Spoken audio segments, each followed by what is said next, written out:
Welcome to the Romance of the Three Kingdoms podcast. This is episode 100. First of all, I want to wish everyone a belated Merry Christmas. The fact that our last episode of 2016 also happens to be the 100th episode in our narrative seems a fortuitous omen of some sort. I would like to thank everyone who has been listening to the show, rating the show in iTunes, supporting the show through donations, and telling everyone else about the show. You guys are awesome, and I would not have made it this far without your enthusiasm and support. So thank you. Happy holidays, and here's to better things in 2017. And now, back to our originally scheduled programming. So, we had some momentous developments in the last episode, didn't we? Cao Cao, the Darth Vader of Chinese history and literature, had just died. His eldest son Cao Pi assumed his title as King of Wei and then proceeded to consolidate his position by marginalizing his brothers.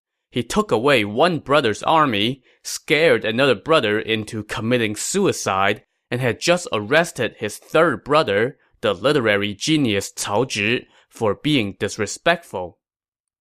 Horrified at seeing her sons at each other's throats, Cao Pi's mother, Lady Bian, had begged him to spare Cao Zhi. Cao Pi told her, "Oh, I was never going to harm him, just take him down a peg or two." After she left in tears, Cao Pi ordered that Cao Zhi be brought in to see him. Before Cao Zhi entered, however, one of Cao Pi's senior advisors, Hua Xin, spoke up. "Was the Queen Mother asking your highness to spare your brother?" "Indeed," Cao Pi replied. "But given Cao Zhi's talent and knowledge, he will never be a content subject," Hua Xin said. "You should eliminate him now to avoid trouble later." "But I cannot go against my mother's orders," Cao Pi lamented. "Everyone says Cao Zhi is so gifted that he can compose poems off the cuff," Hua Xin said. "But I don't believe it. Your highness can summon him and test his talent. If he fails your test, then you can kill him. If he passes the test, then exile him. That will silence any criticism from the literati." So Cao Pi went along with that idea. Momentarily, Cao Zhi entered and threw himself on the ground and apologized for his offense. But, showing that he was very much his father's son, Cao Pi was unmoved. "You and I may be brothers, but we are also lord and vassal," Cao Pi said. "How dare you show such disrespect? When our father was alive, you often showed off your writings, but I always suspected that you were passing off others' work as your own. Today, I command you to compose a poem within 7 steps. If you succeed, you will be spared. If you fail, you will be punished severely, without mercy." "Please name the topic," Cao Zhi said. So at this moment, in the room there was an ink brush painting depicting 2 oxen fighting under a mud wall. One of the oxen had fallen into a well and died. Pointing at the painting, Cao Pi said, "Use this painting as the topic, but your poem must not say anything along the lines of 2 oxen fighting under a wall, 1 oxen dying after a fall." Cao Zhi promptly took 7 steps and spoke the following lines, imbued with symbolism. 2 butcher's victims lowing walked along. Each head bore curving bones, a sturdy pair. They met just by a hillock, both were strong. Each would avoid a pit newly dug there. They fought unequal battle, for at length one lay below a gory mass, inert. It was not that they were of unequal strength. Though wrathful both, one did not strength exert. Cao Pi and his court were astonished, but Cao Pi refused to drop the matter. He pressed further and said, "Composing a poem in 7 steps is still too easy, in my opinion. Can you compose a poem without a moment's thought?" "Please name the topic," Cao Zhi said again. "You and I are brothers. Use that as the topic. but you must not use the word brother or anything along those lines. Without a moment's hesitation, Cao Zhi spoke the following lines. They were boiling beans on a beanstalk fire. A plaintive voice came from the pot.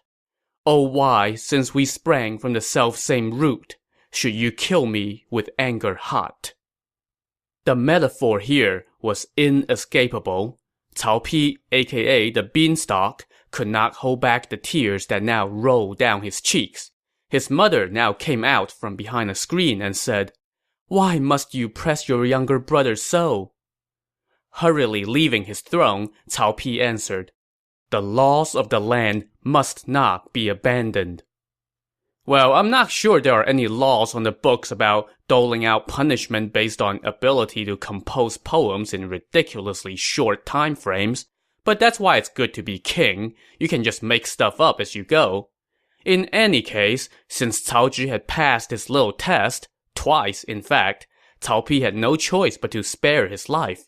But he did demote Cao Zhi to a lower marquiship before sending him away.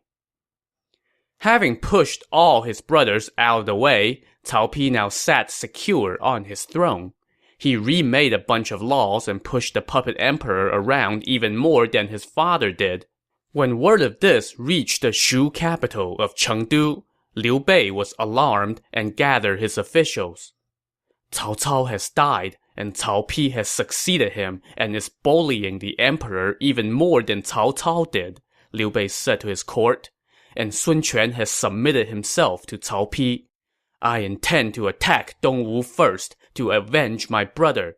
Then I will attack the heartlands and exterminate the traitors. Before Liu Bei was done talking, the officer Liao Hua stepped forward and fell to his knees in tears. The death of General Guan and his son should really fall on the heads of Liu Feng and Meng Da, Liao Hua said. We must bring those two traitors to justice. So in case you forgot, when Guan Yu was in dire straits, he sent Liao Hua to a nearby outpost to ask Liu Feng, who was Liu Bei's adopted son, and Meng Da for help. But those two guys refused, standing by while Guan Yu met his end. So now, Liao Hua wanted some payback. Liu Bei was just about to order someone to go capture those two, but Zhuge Liang intervened. We must play the long game, Zhuge Liang said. If we rush it, things will go south. We should promote those two and send them to separate locations first. Then we can capture them. Liu Bei agreed and sent an envoy to tell Liu Feng that he had been promoted to oversee the defense of the city of Mianzhu. But one of the court officials, a man named Peng Yang, did not like what he was hearing. This Peng Yang had helped Liu Bei during his conquest of the Riverlands, but he was also good friends with Meng Da, so he was alarmed to hear that his friend was now in Liu Bei's crosshairs. Peng Yang rushed home and wrote a letter to Meng Da, warning him of what was coming. He then sent a trusted messenger to deliver the letter. The messenger, however, barely made it out of the city before he was picked up by sentries under the command of the general Ma Chao. When he was brought before Ma Chao, the messenger spilled the beans. Ma Chao then went to pay Peng Yang a visit, and Peng Yang welcomed him with wine. After a few cups, Ma Chao began to try to goad Peng Yang into a little self-incrimination. His Highness used to treat you very well, but why has he become indifferent to you recently? Ma Chao asked. Peng Yang, buzzing from the wine, cursed. That old fool! I'll show him! I have long held a grudge against him as well, Ma Chao piled on. General, Peng Yang said, if you mobilize your forces and link up with Meng Da to attack from the outside, I will lead the troops of the Riverlands in an internal revolt. Success will be ours. You are quite right, Ma Chao told him. Let's discuss this another day. But in reality, as soon as Ma Chao took his leave, he brought the messenger and the letter to Liu Bei and told him everything. Liu Bei was incensed and immediately had Peng Yang arrested and interrogated. Now Peng Yang was filled with regret, but it was too late. Liu Bei asked Zhuge Liang what they should do with Peng Yang, and Zhuge Liang, showing a bit of a cold-blooded streak, told him, Peng Yang may only be an idiosyncratic scholar, but if you keep him around, he will become trouble sooner or later. And so Liu Bei ordered Peng Yang to commit suicide in prison. Peng Yang may be dead, but word of his demise, and the reason behind it, soon reached Meng Da. Meng Da was stunned and panicked. Just then, Liu Bei's envoy arrived, telling Liu Feng that he was being transferred to defend Mianzhu. Sensing that something was not quite right here, Meng Da summoned 2 fellow officers, Shen Dan and Shen Yi. Now these 2 were brothers, and they were overseeing the defense of 2 nearby outposts. When the Shen brothers arrived, Meng Da told them, The advisor Fa Zheng and I had rendered great service to His Highness, but now Fa Zheng has passed away, and His Highness has forgotten about my service to him, and he wants me dead. What should I do? I have an idea that will put you out of his reach, Shen Dan said. My brother and I have long wanted to submit to the kingdom of Wei. You can write a letter to inform the king of Hanzhong that you are resigning from his service, and then you go join the service of Cao Pi, the king of Wei. Cao Pi will no doubt give you a high rank. The 2 of us will soon follow. So Meng Da wrote a letter and gave it to the envoy to take back to Liu Bei. That night, he set off with about 50 riders and fled to the kingdom of Wei. The envoy returned to Chengdu and informed Liu Bei that Meng Da had gone off to Wei. As you can imagine, Liu Bei was ticked off. And then he read Meng Da's letter, which only made things worse. Now, this is a long letter, and it's filled with cultural and historical references that would take way too long to dissect, so I'll just summarize. Basically, Meng Da told Liu Bei, in the most respectful tone, that, hey, you have set out to accomplish something great, something truly amazing, rivaling the great deeds of great men past. You have lots and lots of talented men in your service, while I have committed many faults, as I'm sure you know. In fact, you have so much talent around you that I feel ashamed to even take my place among them. Besides, considering the long litany of talented and faithful officials throughout history who met their demise because their lords questioned their loyalty, I think it's best for me to move on while we are still on good terms, so I'm packing up and going off to seek a new home. Let's part on a good note and not bicker over who hung whose brother out to dry. Take care. Bye. You traitor! Liu Bei said angrily after reading the letter. How dare you mock me with these words? So Liu Bei was all ready to go and smack down Meng Da, but Zhuge Liang checked him and told him, You can just send Liu Feng to attack Meng Da and set them at each other's throat. No matter if he wins or loses, Liu Feng will no doubt return to Chengdu afterward, and then we can eliminate him, killing 2 birds with but 1 stone. Liu Bei agreed and sent the order to the city of Mianzhu, where Liu Feng was presently stationed. Liu Feng accepted the command and mobilized his troops to advance on Meng Da. Meanwhile, Meng Da had already gone off to see the new lord of the kingdom of Wei, Cao Pi. Cao Pi summoned him and asked, Is this a trick? Not so, Meng Da answered. I could not save Guan Yu in his hour of need, and the king of Hanzhong wants to kill me for it. I have come to surrender out of fear for my offense. I harbor no other intentions. Cao Pi, however, was not about to just take Meng Da at his word. Just then, a report came that Liu Feng was heading toward the city of Xiangyang, declaring that he would fight no one except Meng Da. If you are truly sincere, Cao Pi said to Meng Da, then go to Xiangyang and bring back Liu Feng's head. Then I will believe you. Your servant will use words to convince Liu Feng to surrender without a fight, Meng Da replied. Cao Pi said, Sure, that works too.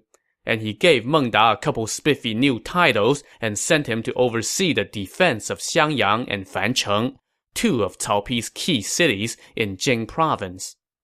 So Cao Pi already had two generals, Xiahou Shang and Xu Huang, stationed at Xiangyang, and they were preparing to attack Meng Da's territory. But now, Meng Da showed up on their doorstep as a new comrade. Their scouts reported that Liu Feng had set up camp about 15 miles outside the city, so Meng Da sent a messenger to deliver a letter to his former colleague, telling him that he too should switch sides. But when Liu Feng read the letter, he was incensed. That traitor broke the bond between nephew and uncle, and sullied the love between father and son, and he has turned me into a disloyal, unfilial man, Liu Feng said angrily as he tore the letter to shreds and had the poor messenger executed. The next day, Liu Feng led his army toward the city to challenge for battle. When word got back to Meng Da that his letter and his messenger now laid in pieces, he too was incensed, so he led his troops out to meet Liu Feng.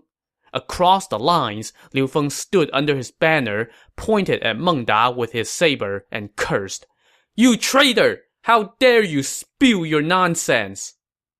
"Your death is imminent, and yet you are still in the dark," Meng Da shot back. And that was all the talking Liu Feng was prepared to do. He now rode straight for Meng Da. They traded blows for less than 3 bouts before Meng Da turned and fled. Liu Feng chased him for about 7 miles when suddenly a loud cry rose up as enemy troops sprang out of hiding, led by Xiahou Shang on the left and Xu Huang on the right, with Meng Da turning around and charging back in the center. Besieged on 3 sides, Liu Feng's army was crushed, and he fled non-stop toward his former outpost of Shangyong, with the enemy hot on his tail. But when he reached the city gates, Liu Feng was greeted with a shower of arrows from above. "I have already surrendered to Wei as well," the city's commanding officer shouted from the tower. Enraged by this betrayal, Liu Feng wanted to attack the city, but by now the pursuing enemy troops had caught up, so Liu Feng had no choice but to run toward the next outpost, only to find that it too had surrendered to Wei. The enemy general Xu Huang now arrived on the scene, and Liu Feng was no match for him, so Liu Feng fled westward toward the riverlands. Xu Huang gave chase and decimated Liu Feng's forces, leaving him to limp into Chengdu with only about 100 riders. Once inside Chengdu, Liu Feng went to see Liu Bei. Throwing himself on the ground in tears, Liu Feng recounted his defeat. But if he was looking for sympathy from dear old dad, he was barking up the wrong tree. "Disgraceful child! How dare you come to see me?" An angry Liu Bei scolded him.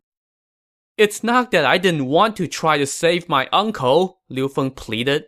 "I was stopped by Meng Da's wicked words." But yeah, Liu Bei was not going to be moved by that. "You eat and dress like men do. You are not made of clay or wood. How can you let a slandering traitor stop you?" And with that, Liu Bei was done talking. He ordered the guards to drag Liu Feng outside and execute him. Remember that not only was Liu Feng his adopted son, but he had also been by Liu Bei's side for quite a while, through thick and thin, so this was no small thing. And to make things worse, after Liu Feng's head was lopped off, only then did Liu Bei learn that Meng Da had tried to talk Liu Feng into surrendering, but Liu Feng had rebuffed him by tearing his letter and executing his messenger. Touched by this display of loyalty, Liu Bei now felt pangs of regret over Liu Feng's execution. And at the same time, he was still mourning the death of Guan Yu. Everything just snowballed, and soon Liu Bei fell ill, forcing him to put his plans for revenge on hold. While Liu Bei was sinking into melancholia, Cao Pi was riding high. After he inherited his father's title as the King of Wei, he handed out promotions and rewards for all his officials. Then he took an army of 300,000 and marched in style to his father's home county, where he threw a huge feast at his family's ancestral graves as a way of showing his forefathers that, hey, look at how far your descendants have risen. The residents of the county came out in droves to greet their native son and offered him wine, much like the reception that the supreme ancestor received when he went home after founding the Han dynasty. Wink wink. So things were looking good. But then, Cao Pi got word that the old general Xiahou Dun was on his deathbed. Cao Pi rushed back to his home base of Yejun, but by then, Xiahou Dun had already died. Now, I can't help but feel that Xiahou Dun deserved a better send-off than an off-screen death. He was with Cao Cao from almost the very beginning of Cao Cao's rise to prominence. Xiahou Dun was a fierce warrior in his own right, and definitely a badass. In case you forgot, this is the guy who, after taking an arrow to the eye, pulled out the arrow, along with his eyeball, and then swallowed said eyeball before killing the guy who shot him. Well, Cao Pi definitely thought Xiahou Dun deserved a better send-off as he held a fancy funeral for the old warhorse. So we're now in the year 220, and we're 36 years removed from the outbreak of the Yellow Turban Rebellion, which marked the beginning of the novel. In the 8th month of the year came reports of some rather unmistakable omens. First, somebody somewhere saw a phoenix, which was followed by reported sightings of a unicorn in another part of the empire, and that was followed by reports of a yellow dragon inside the city of Yejun itself. All these reports got a bunch of Cao Pi's officials talking, and they all agreed that these were signs that it was high time for the Wei to officially take the place of the Han as the rightful ruler of the empire. If I didn't know better, I would swear that somebody concocted all these reports of strange sightings as a justification for usurpation. But hey, what do I know? So anyway, backed by unconfirmed reports of fantastic beasts, 40-some officials, led by old-timers like Hua Xin and Jia Xu, went to the inner palace to see the Han emperor, and they told him, "Reverently, we observe that since the new king of Wei has assumed his title, his virtue has spread across the realm and benefited all. Not even the great sage rulers of antiquity can claim to have done more. In our opinion, the House of Han has run its course. We hope your highness will emulate the ancient sage kings Yao and Shun, and pass your mountains, rivers, and dynastic shrines to the king of Wei. This would be in accordance with the will of heaven and the desires of men, and you would get to enjoy the pleasures of a tranquil life. It would be a boon to your ancestral clan and to all the living souls of the realm. Having reached this conclusion, we have come to submit this formal petition." So, yeah, that's a bit of a shocker to the emperor. Though seriously, if I were him, I would have been expecting something like this for, I don't know, at least the last 10+ years. But the emperor fell into a stunned silence. After a few awkward moments, he broke down and wept in front of his officials. Wielding a 3-foot sword, the supreme ancestor slayed a white serpent to open his rebellion, then extinguished the Qin dynasty and wiped out the rival kingdom of Chu to found the Han, the teary emperor said. The dynasty has persisted from generation to generation for 400 years. Although I am untalented, I have also not committed any great sins. How can I bear to abandon my ancestors' grand enterprise just like that? Please, let the court reopen this discussion." But Hua Xin now came forward with a couple other officials and told the emperor, "Look, if you don't believe me, then ask these two guys whether it's time for you to step aside." and the other two officials proceeded to regale the emperor with all the reports of mystical creatures and how the stars in the night sky was telling them that time was up for the Han, yada yada yada. The emperor's reaction to all this was, unsurprisingly, incredulity. All these signs are hollow and preposterous. How can I abandon my ancestors' enterprise on such baseless delusions? But another senior official, Wang Lang, came forward and told him, ever since antiquity, that which rises must invariably fall. That which prospers must invariably decline. Every dynasty ends. Every house falls. The house of Han has lasted for 400-some years to this day, and now it has run its course. You should retire now, without delay. Otherwise, who knows what would happen next? Faced with this not-so-subtle threat, the emperor could do nothing but weep and retire to his private chamber. And as a sign of how far the once august throne had fallen, the emperor's tears were greeted by mocking laughter from the officials as they left. The next day, the officials gathered again in the main hall, and they demanded that the attendant go invite the emperor to join them. The emperor was way too afraid to go out, and his empress asked why. Now remember, this empress was the daughter of Cao Cao. She rose to her current status after Cao Cao had the previous empress executed for conspiring to kill him. Your brother wants to usurp the throne, the emperor told her as he sobbed. He has sent the officials to force me to abdicate. That is why I don't want to go out there. The empress flew into a rage when she heard this. How dare my brother commit such a travesty? But before she finished speaking, a couple of her kinsmen, the generals Cao Hong and Cao Xiu, entered with swords by their side and asked the emperor to go out to the main hall. This only riled up the empress even more.